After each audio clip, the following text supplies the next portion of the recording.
wanted to do something a little bit different for day 21. I wanted to show you what wirecast looks like. Now, I've got it pretty shrunk down. You can turn on a whole bunch of different controls here. So you can put on the layouts for a whole bunch of different things. Layout panel, let me put that on.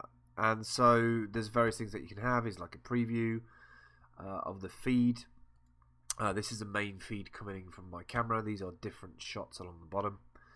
And it's actually quite a simple program to use. I can show you a few of the features of it. I normally run it at this size because if I have all the preview windows on, it actually slows down my Mac quite dramatically. But I'll show you a few features that are really valuable in this. So if you right click on any of these shots, then you get given another window.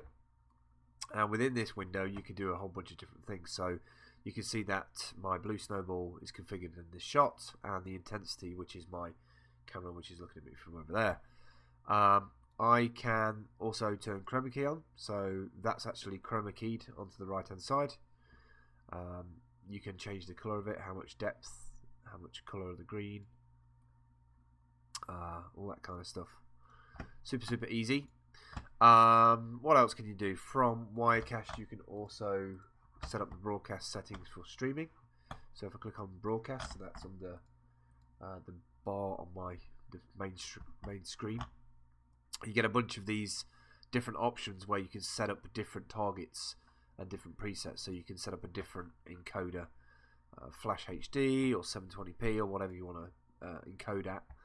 And you can also record it to disk. So we tend to use it in the recording disk part quite a lot. And that enables us to just click on this record button and record whatever's happening in that shot. Now, I've also got a Logitech set up. Hello. So you can switch between different camera views.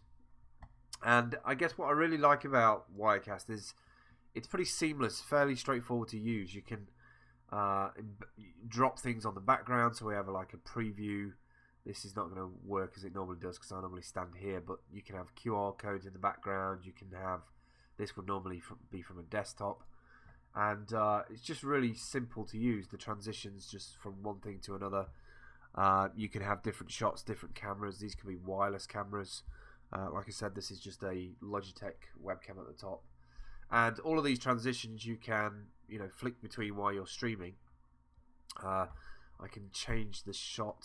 So if I edit this shot, bring it over again, I can sort of zoom that in and out by clicking on it.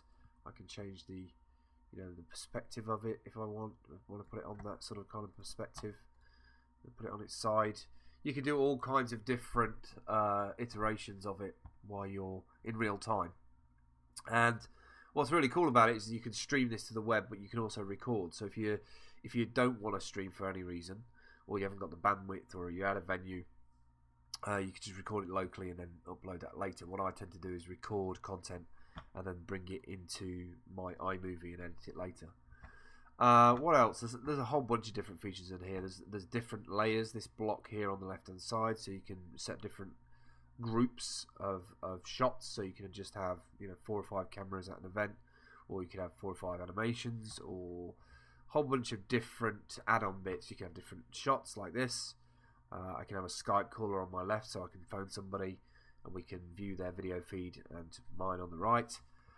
It's a really flexible system, and it really is worth everything. It's not a cheap piece of software. I think it's about $600 with the HD plugin, but it works really flawlessly with the Intensity Blackmagic card, which we have in the computer, which gives us the high definition stream. So you can do things like that. You can have split screens. I haven't changed this since Flow Mode Day 1, but you can have split screens between the two. You can have a live feed from outside the building and sort of talk about that. Go check it out. It's really good. They also have a little application called Desktop Presenter, which I'm going to try and fire up here, and I hope I can get this on while we're doing this live. See if it will load. Right, just bring it onto the screen. And what this is, basically you can select what source you want to use. I've got 2 monitors on here, so it's defaulted to this one. You can select that you want to capture the whole screen, or you want to capture an area of it. And you can even now, of the latest version, capture the audio. So you can run this desktop presenter on another Mac or laptop or PC on another machine. As long as it's on the wireless network, you can capture whatever's going on that screen. So if somebody's on Skype somewhere, you can grab that and bring it straight to Wirecast. Really powerful piece of software. If you're looking to do any kind of video streaming or internet streaming, it works on PC and Mac. I've not really touched on a whole bunch of the really powerful features, but there's things like virtual sets.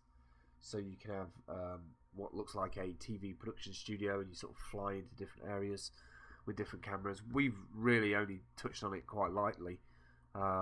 We've got different colour backgrounds, so we can sort of key the backgrounds. That means I can put my hand there, and you see that little sort of green underneath. That's because I've not keyed it in properly, but you can see that you can do effects basically in real time, which is pretty neat.